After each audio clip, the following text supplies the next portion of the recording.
are back with another video here on the channel. This time we're going to talk about, can you replace your car with an e-bike?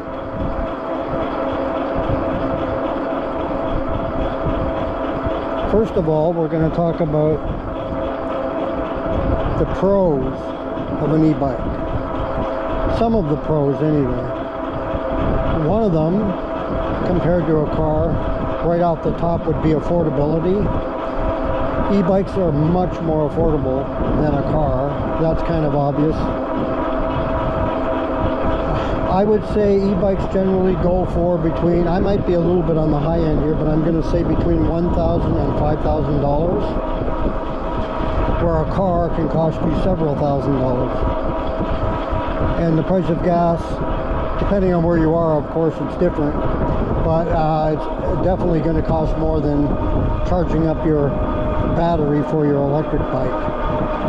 To charge up your electric bike battery, you're going to pay pennies, whereas you're going to pay several dollars to fill up your car.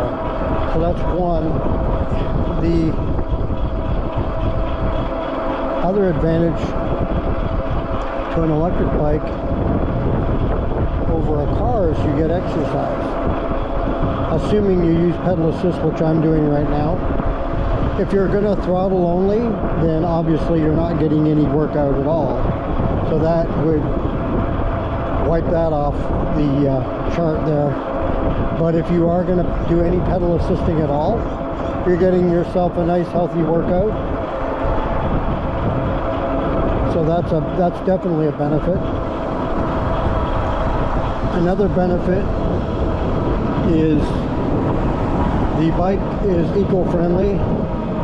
Anything you can do to help the environment is a plus, so that's definitely a good thing.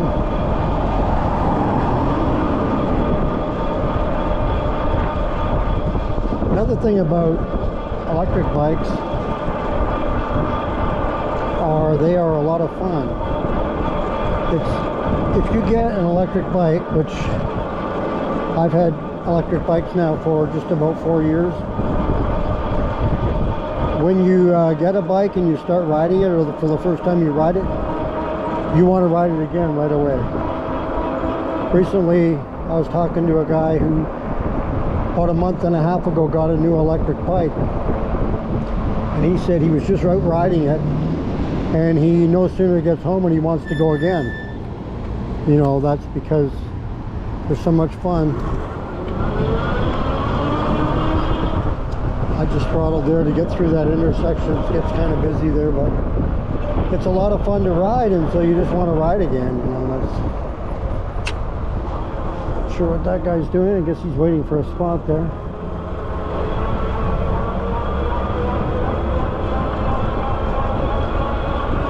Another benefit with going back to being a nice healthy workout for you is the whole family can go out and get a workout plus some fun time together. Well, that's definitely a plus.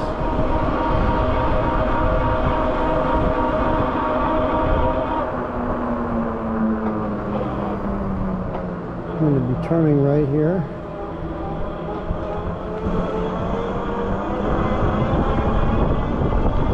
Another plus for bikes is that you can basically go from door to door, so you don't have to worry about trying to park your bike in a parking spot as compared to a car, where you have to park in the parking lot, parking garage, and sometimes paying to park, or on the street paying to park, and just finding a spot to park, you know, or finding a spot to park and forking the bill to park. It can be very expensive. So that's another plus right there for sure. Probably forgetting a lot here. I'm just thinking off the top of my head some of the benefits, you know, of biking. There are cons. Not everything has just pros. There are cons to riding a bike as compared to riding in a car. and we can go back and forth between both of them. I mean, a con that will come up with most people probably pretty quickly will be, how far can you go on the electric bike without needing a charge? Which is true. There's too many variables involved to give you a figure on that. That could be, the range of that could be extreme. You know, depending on what size your battery is on the bike, what size motor you've got there, how much power, how much battery power it's using for the motor, the conditions you're riding in. All of that is going to factor in how big of a guy you are. A 250-pound man is obviously going to use more battery power than a guy like myself is 185. Well, a 250-pound man is going to use quite a bit more battery power, I would assume, than a 185-pound man. So that's just one thing there, the factor that is going to factor in. But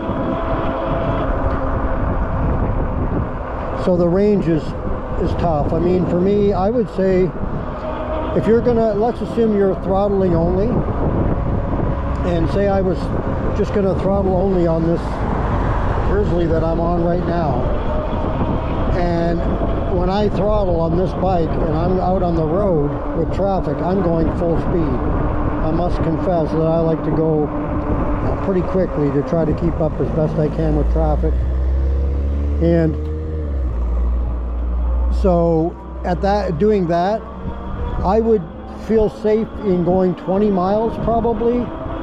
So 10-mile commute each direction, so a total of 20 miles. I'd probably feel comfortable doing that, but I think if it gets beyond 20, if you're just throttling only, like I say, it's dependent on a lot of things, but that's where I would probably draw the line. If I had to go beyond that, I think I would be looking at probably taking car as opposed to bike. And then there's other things that are going to factor in. Another one right away that comes to mind would be the weather conditions. Not everybody wants to ride a bike in the rain, in the snow, in the cold, in the wind. You know, there's a lot of that that's going to come into play too, that's going to affect, and I can understand that. Here in Oregon where I am, we don't get a whole lot of snow or ice. I mean, it can happen, it's happened before, but not a lot. The thing we have an issue with is that we get a lot of rain, and it doesn't get super cold here. So there is that, whereas some places you get a very short riding season if you don't want to ride in adverse weather. So that, I can understand that one. That could be a big factor in people only wanting to ride, you know, a certain amount of time of the year. So sometimes it could be a fact of, you want to do both. You want the car and the bike. You know, part of the year you're going to ride the bike, and part of the year you're going to ride in the car. So weather can play in your decision making. But another one would be cargo. Obviously, you're going to be able to carry a lot more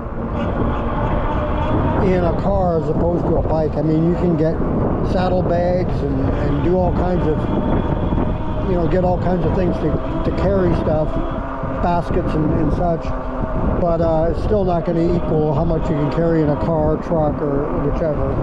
So that's going to factor in right there. But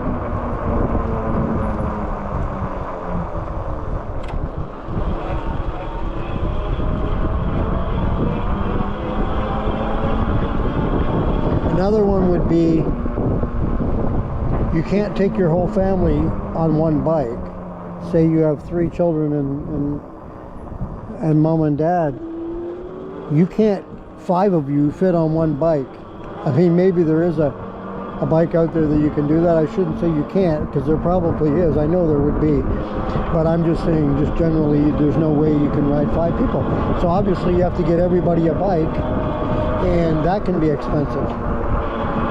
So whereas a car, you can all hop in the car and drive 30 miles to the beach, or 50 miles to the beach, or however far you are away from the beach. So you can't really do that on the bike. So that's a few of the advantages and disadvantages between car and bike. If you've got any advantages and disadvantages, let me know, because I'd like to see in the comments what other people are thinking. I'm just thinking off the top of my head. I'm sure I left a million of them out, but that's just a general. So tell me what you think in the comments about what your views are on, can a car be replaced by an e-bike? And thanks for joining me on this video, and be sure to subscribe and to like, and we'll see you on the next one.